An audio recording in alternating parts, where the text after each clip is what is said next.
18 মে 2025 রাহু রাশি পরিবর্তন করবে, প্রবেশ করবে কুম্ভ রাশিতে এবং কুম্ভ রাশিতে 25 নভেম্বর 2026 পর্যন্ত অবস্থান করবে। তো রাহুর এই পরিবর্তন অনেক দিন, প্রায় 18 মাসের পরিবর্তন, এবং রাহু যে মুহূর্তে রাশি পরিবর্তন করবে সেই মুহূর্তে আবার পূর্বা ভাদ্রপদ নক্ষত্র, যেটা দেবগুরু বৃহস্পতির নক্ষত্রে, এই নক্ষত্রেই কিন্তু অবস্থান করছে এবং এই নক্ষত্রে 22 নভেম্বর পর্যন্তই থাকবে। তারপরে আবার কিন্তু নক্ষত্র পরিবর্তন হবে, তখন চলে যাবে শতভিষা নক্ষত্র, নিজের নক্ষত্রে প্রবেশ করবে। তো আজকে বিশেষ করে পূর্বা ভাদ্রপদ নক্ষত্রেরই অবস্থানের কথা বলবো, কীরকম ফল পাওয়া যাবে, কি প্রভাব পড়বে।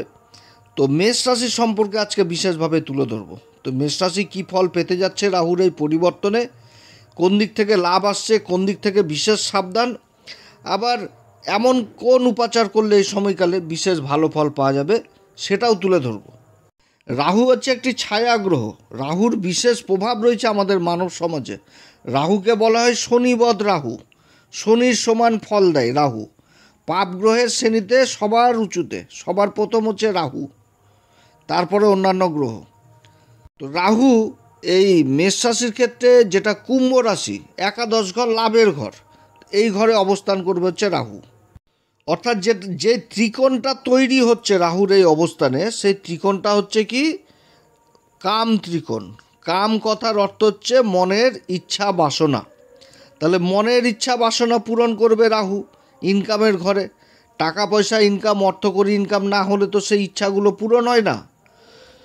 এবং মনের ইচ্ছা পূরণ, মনের এমন কিছু ইচ্ছা, যে ইচ্ছা পূরণ করতে গেলে কিন্তু রাতের ঘুমও হারাম হয়ে যায়। রাহু কিন্তু সেই অ্যাম্বিশনটাও দিবে, মানে রাহুর সেই চিন্তাটা কিন্তু দিবে এই মেষ রাশিকে, যে তোমাকে এগিয়ে চলতে হবে, এগিয়ে যেতে হবে, সেই অ্যাম্বিশন কিন্তু রাহু দিবে। অর্থাৎ মনের ইচ্ছাকে প্রবল করবে এমন কিছু কিছু দিকে রাহুর এই পরিবর্তন মেষ রাশির ক্ষেত্রে। বর্তমানে মেষ রাশির তো শনির 7.5 প্রথম চরণ শুরু হলো। শনি অবস্থান করছে দ্বাদশ ঘরে মীন রাশিতে। শনি হচ্ছে মেষ রাশির ক্ষেত্রে কর্মের ঘরের অধিপতি এবং লাভের ঘরের অধিপতি হয়ে দ্বাদশ ঘরে অবস্থান করছে। শনি সম্পর্কিত যে ভিডিওটা এর আগে আমি দিয়েছিলাম, তাতে বলেছিলাম মেষ রাশিকে যে এই সময় মেষ রাশির সবথেকে মেন জিনিসই হচ্ছে, সেটা হচ্ছে হিসাব। আয় ব্যয়ের হিসাব করেই চলতে হবে, বাজেট করে নিতে হবে, বাজেটের মধ্যেই থাকতে হবে। খরচ কিন্তু করাবে, খরচা কিন্তু বৃদ্ধি করাবে এই শনি। যেহেতু দ্বাদশ ঘরে অবস্থান করছে, অর্থাৎ কর্মের থেকে যে লাভ পাওয়া যাবে সেই লাভের খরচা অবশ্যই করাবে শনিদেব এই দ্বাদশ ঘরে অবস্থানে। কারণ শনির যে দৃষ্টিগুলো, তৃতীয় দৃষ্টি পড়ছে দ্বিতীয় ঘরে, সপ্তম দৃষ্টি পড়ছে ষষ্ঠ ঘর, রোগ রিপু শত্রু, তারপরে দশম দৃষ্টি পড়ছে ভাগ্যের ঘর। তো এই যে ঘরগুলো কানেকশন, অসুখ বিসুখে, হয়তো ফ্যামিলিতে অসুখ বিসুখ বা নিজের শরীর স্বাস্থ্য, সব কিছুই কিন্তু আমি তুলে ধরেছিলাম, খরচাপাতি বৃদ্ধি করাবে। তো শনির পরিবর্তন তো হয়ে গেল, তারপরে হচ্ছে দেবগুরু বৃহস্পতির পরিবর্তন। এই 15 তারিখে দেবগুরু বৃহস্পতি পরিবর্তন করছে। দেবগুরু পরিবর্তন যথেষ্ট ভালো পরিবর্তন মেষ রাশির ক্ষেত্রে।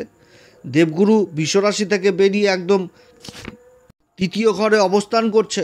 দেবগুরু তৃতীয় ঘরে অবস্থান, যেটা মিথুন রাশি, এবং দেবগুরু বৃহস্পতির দৃষ্টি পড়ছে ভাগ্যের ঘরে। দেবগুরু নিজের রাশিকে দেখছে, ভাগ্যের ঘর যেটা ধনু রাশি, নিজের মূল ত্রিকোণ রাশিকে দেখছে। অর্থাৎ মেষ রাশির ক্ষেত্রে কিন্তু দেবগুরু বৃহস্পতির অবস্থানটাও ভালো, কারণ দেবগুরু বৃহস্পতি আবার যে কোণটাতে অবস্থান করছে সেটাও কিন্তু কাম ত্রিকোণ। অর্থাৎ দেবগুরু বৃহস্পতি কাম ত্রিকোণে অবস্থান করছে, আবার রাহুও কিন্তু কাম ত্রিকোণে অবস্থান করছে, এবং দেবগুরু বৃহস্পতির যে দৃষ্টি, সেই দৃষ্টি রাহুর উপর পড়ছে। অর্থাৎ রাহুর সাথে নবম পঞ্চম যোগ তৈরি হয়েছে। তাহলে দেবগুরুর যে জ্ঞানের আলো, শিক্ষার আলো, সেই আলো কিন্তু এবার রাহুর উপর পড়ছে। রাহু হচ্ছে কি অ্যাম্বিশন, ভ্রম, যোগাযোগ, এবং রাহু এই সময়কালে আবার দেবগুরু বৃহস্পতির নক্ষত্রে অবস্থান করছে, রাহুর মতন পাপী গ্রহ। তাহলে এই পরিবর্তনটা রাহুর যথেষ্ট ভালো পরিবর্তন হতে যাচ্ছে এই মেষ রাশির ক্ষেত্রে। তবে দেবগুরু বৃহস্পতি নক্ষত্রে থাকাকালীন এই যে পূর্বা ভাদ্রপদ, এই পূর্বা ভাদ্রপদ নক্ষত্র নিয়েই আজকে আলোচনা করব। এরপরে যখন আবার 23শে নভেম্বর নক্ষত্র পরিবর্তন করবে শতবিশা নক্ষত্রে, তখন আবার অন্যরকম আলোচনা হবে। তবে আজকের মেন আলোচনাটা কিন্তু এই পূর্বা ভাদ্রপদ নক্ষত্রকে নিয়েই হবে। রাহু হচ্ছে একটি ছায়া গ্রহ। যে ঘরে অবস্থান করবে সেই গ্রহের সেই ঘরের অধিপতির বলে বৃদ্ধি করবে এবং তার প্রভাবে তো বৃদ্ধি করবে এবং নিজেও প্রভাবিত হবে, এবং তার সাথে যে নক্ষত্র অবস্থান করবে সেই নক্ষত্রের অধিপতিকেও কিন্তু প্রভাবিত করবে। তাহলে দেবগুরু বৃহস্পতির নক্ষত্র অবস্থান করছে, তাহলে দেবগুরু বৃহস্পতির জ্ঞানের আলো রাহুর উপর পড়ছে, এবং যে ঘর কুম্ভ রাশি, এই কুম্ভ রাশিকে তো আবার রাহু নিজের রাশি ভাবে, এবং যার অধিপতি শনিবদ রাহু, তাহলে এই সময়কালে শনির বলেও বৃদ্ধি করবে রাহু। তো শনি হচ্ছে কর্মের ঘরের অধিপতি এবং লাভের ঘরের অধিপতি হয়ে ব্যয়ের ঘরে অবস্থান করছে, তাহলে ব্যয় যথেষ্ট বৃদ্ধি করে দিবে এই সময়কালে। রাহু যেহেতু শনিকেও প্রভাবিত করবে এবং রাহু যেহেতু লাভের ঘরে অবস্থান করছে, লাভও তাহলে যথেষ্ট ভালো পরিমাণ হবে। তাহলে সেই সময় যখন আমি বলেছিলাম যে শনির পরিবর্তনে বাজেট করে চলতে হবে, এখনও সেই জিনিসটাই আবার একই কথা বলবো যে বাজেট করে কিন্তু এই মেষ রাশিকে এই সময় চলতে হবে। যে কোনো কাজ বাজেটের মধ্যে নিয়ে আসতে হবে। খরচা যে জায়গায় বেশি হচ্ছে সেই খরচ যথেষ্ট কমাতে হবে, তাহলেই কিন্তু লাভের মুখ দেখতে পাবে। কারণ রাহু যে লাভের ঘরে অবস্থান করছে, এখানটাতে লাভের কিন্তু একাধিক রাস্তা তৈরি করবে এই রাহুর সাথে দেবগুরু বৃহস্পতির নবম পঞ্চম যোগ তৈরি হয়েছে, এবং রাহুর যে দৃষ্টি পঞ্চম দৃষ্টি পড়ছে সেই যোগাযোগের ঘর, তৃতীয় ঘর মিথুন রাশি, যেটা যোগাযোগের ঘর, কাগজপত্রের ঘর, ডকুমেন্টেন্সি, মিডিয়া, তারপর হচ্ছে সেলস ডিপার্টমেন্ট, তারপর হচ্ছে ছোটো ভাই বোনদের সাথে সম্পর্ক। রাহু যে ঘরে অবস্থান করছে সেই ঘর থেকে আবার বড় ভাই বোনদের সাথেও সম্পর্ক জিনিসটা বুঝাচ্ছে। রাহুর সপ্তম দৃষ্টি পড়ছে পঞ্চম ঘর, যেটা হচ্ছে সিংহ রাশি, এবং রাহুর নবম দৃষ্টি পড়ছে সপ্তম ঘর, যেটা হচ্ছে দাম্পত্য জীবন, পার্টনারশিপের ঘর। তাহলে এই তিনটি ঘরে যথেষ্ট প্রভাবিত করবে রাহু। তাহলে রাহুর এই পরিবর্তনে যথেষ্ট ভালো সময় হতে যাচ্ছে এই মেষ রাশির। তবে সব দিক থেকে হিসাব করে চলতে হবে। পঞ্চম দৃষ্টি পড়ছে তৃতীয় ঘরে, যোগাযোগ ব্যবস্থার ব্যাপক উন্নতি হবে, কর্মের দিক থেকে একাধিক লাভের রাস্তা তৈরি হবে, সমাজে মান সম্মান যথেষ্ট বৃদ্ধি পাবে, সমাজে পরিচিতি যথেষ্ট বৃদ্ধি পাবে, কর্মক্ষেত্রে বড় বড় অফার পাবে।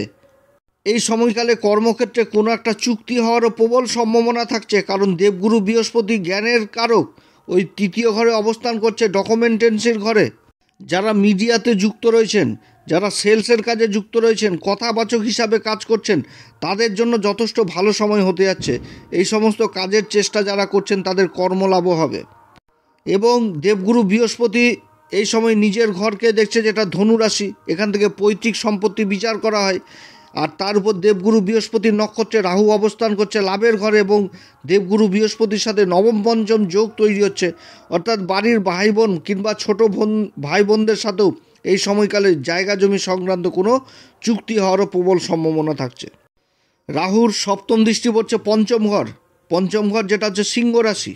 তো পঞ্চম ঘর হচ্ছে কি সন্তানের ঘর, শিক্ষা দীক্ষার ঘর। দেবগুরু বৃহস্পতির দৃষ্টি রাহুর উপর পড়ছে, তাহলে সন্তানের শিক্ষা দীক্ষার দিকেও যথেষ্ট উন্নতির যোগ রয়েছে। যারা সফটওয়্যার নিয়ে পড়াশোনা করছেন, সফটওয়্যারের যারা যেগুলো হচ্ছে আর কি বর্তমান যুগে, এআই, তারপরে কম্পিউটার সায়েন্স, আরও যত রকম আছে, যেটা হচ্ছে সঞ্চারণ বিভাগ আর কি, এই সমস্ত কাজের সাথে যারা যুক্ত রয়েছেন তাদের জন্য যথেষ্ট ভালো হতে যাচ্ছে। যারা সিনেমা জগৎ হোক বা সোশ্যাল মিডিয়াতে অ্যাক্টিভ রয়েছেন, যারা ফেসবুকে কাজ করছেন, তারপরে ইনস্টাগ্রাম, ইউটিউবে কাজ করছেন, তাদের জন্য যথেষ্ট ভালো সময় হতে যাচ্ছে। প্রতিভা জিনিসটা যথেষ্ট উঠে আসবে, এবং কর্মক্ষেত্রে বিশেষ একটা ভালো জায়গা হতে যাচ্ছে। যোগাযোগ ব্যবস্থার উন্নতি হতে যাচ্ছে। যোগাযোগ ব্যবস্থা যখনই উন্নতি হয় তখনই তো কর্মসংস্থানের উন্নতি হয়ে যায়, কর্মের উন্নতি হয়ে যায়। তাহলে সেই জিনিসটা হতে যাচ্ছে মেষ রাশির ক্ষেত্রে। বিদেশ সংক্রান্ত কাজগুলো যথেষ্ট ভালো হবে। দেবগুরু বৃহস্পতির নক্ষত্রে অবস্থান করছে।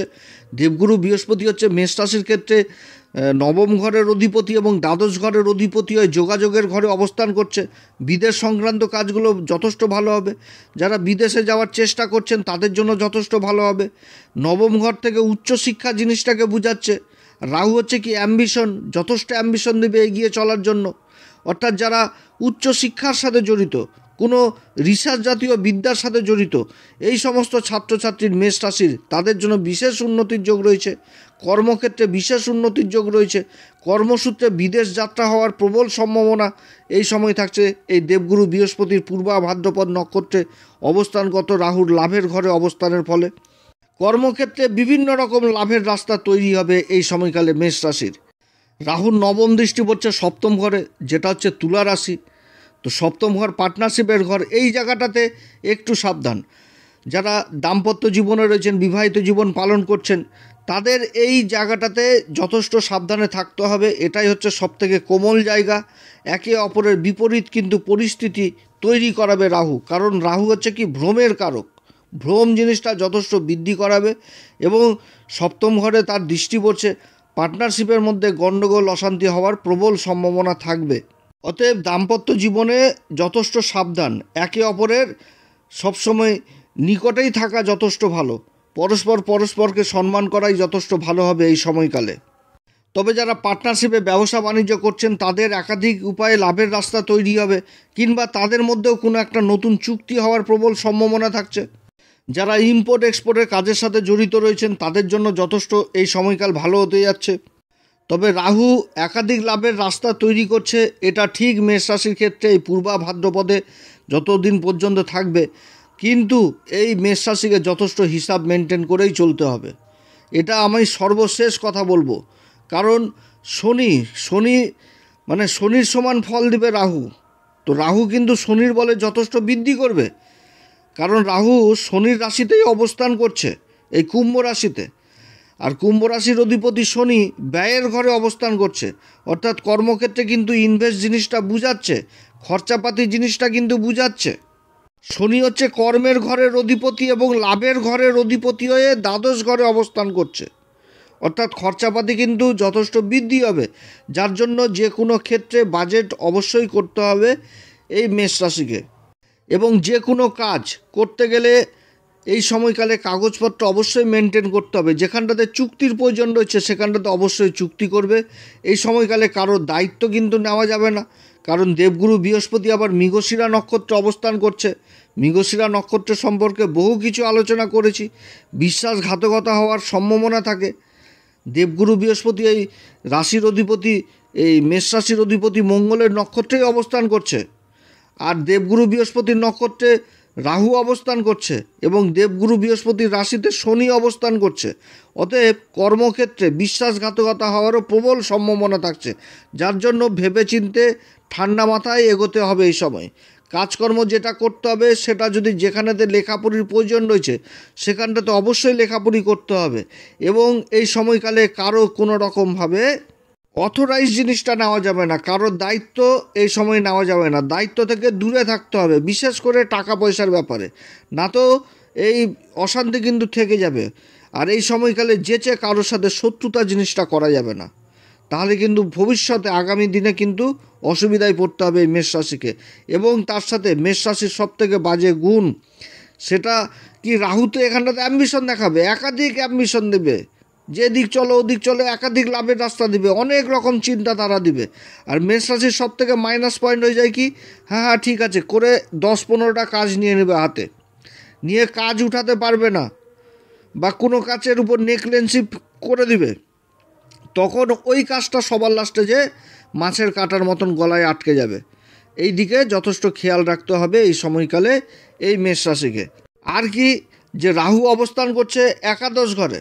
রাহু যতই ভালো অবস্থাতে থাকুক, রাহু শনি, এদের কিন্তু পাপ প্রভাব অবশ্যই থাকবে। এদের মূল স্বভাবই হচ্ছে পাপ, কিছু না কিছু পাপ কাজ করবে। যেমন অনেকের ক্ষেত্রে থাকে না, অনেক বিশাল পয়সার মালিক, হয়তো কারো বাড়িতে গেছে দেখা করতে, কিছু একটা জিনিস চুরি করে নিয়ে চলে আসলো। চুরি করাটাই ওই স্বভাব, যতই পয়সার মালিক থাকুক। এরকম কিন্তু যে রাহু শনি যতই ভালো থাকুক, এদের কিছু না কিছু পাপ একটা জিনিস প্রভাব কাজ করবে। তো এই সময়কালে কিন্তু এই জিনিসটাও দিবে, সেটা হচ্ছে কি শর্টকাট পদ্ধতি। শর্টকাট পদ্ধতিতে চলো, শর্টকাটে চলো। তো এই শর্টকাট করতে কিন্তু যাওয়া চলবে না, কারণ শনির 7.5 শুরু হয়েছে। কোনো রকমভাবে প্রশাসনিক ঝুটঝামেলা থেকে সবসময় নিজেকে দূরে সরিয়ে রাখতে হবে।